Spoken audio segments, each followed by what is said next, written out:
chatakedar, chatpata. Yes, that's what describes a Sev Puri. And today in this episode, we are making Sev Puri, but a totally different version of it in my style. Hello friends and welcome to Flavours. Today in this episode, I am showing how to make totally different version of Sev Puri, Corn Sev Puri. Yes, you heard it right. Let's begin with the ingredients.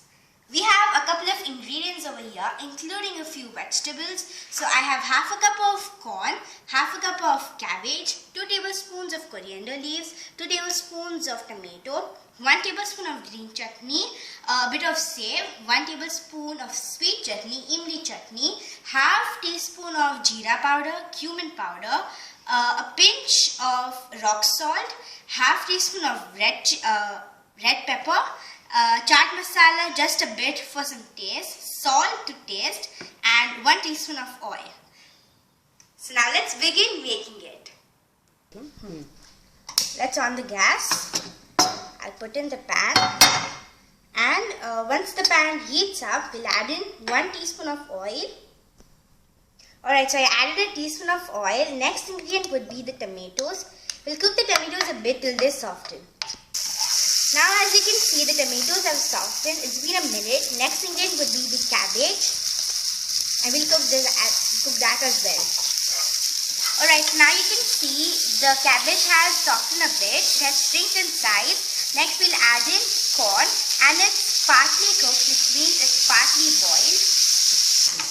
Alright, so now time for these spices. We'll add in the salt in the end so that the vegetables don't lose much water.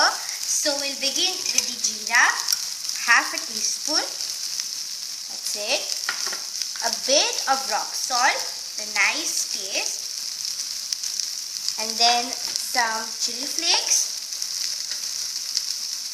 that's it. After a minute, we'll add in the chutneys. So now to this yummy mixture, we add in the green chutney, about a tablespoon. Then the sweet chutney for nice taste. We'll mix it well, and now we'll off the gas. Alright, so after offing the gas, we add in a bit of salt just for the vegetables. Then our coriander leaves and the chaat masala, because it's a chaat recipe. So that the mixture cools down really fast, we'll take it out in a plate. So we let the mixture cool on room temperature for 5 to 10 minutes, and in the end we'll add in the sev, about 2 tablespoons. We won't add it when the mixture is hot, or else the sev will become soggy and it won't taste crunchy. So about 2 tablespoons, that's it. So now time for the main part of our recipe. I have this delicious puris over here. If you want, you can use the normal sev puris, but if you have leftover pani puris, you can also use that. So now let's assemble the puris.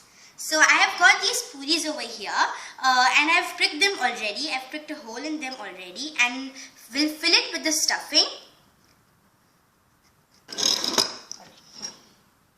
Alright, so we have just made 4 puris now, but it will actually serve 10 to 15. So just fill in about a tablespoon inside the puris. We'll just add in a bit more chutney for a more chatakedar taste. A bit of green chutney in all the puris. A bit of sweet chutney as well. Just a drop. And at last, we'll add in the star key ingredient of our recipe, cheese.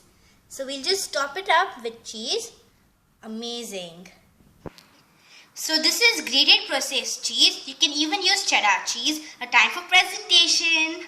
Ta-da! Ta-da! Delicious Corn Sev Puri is ready.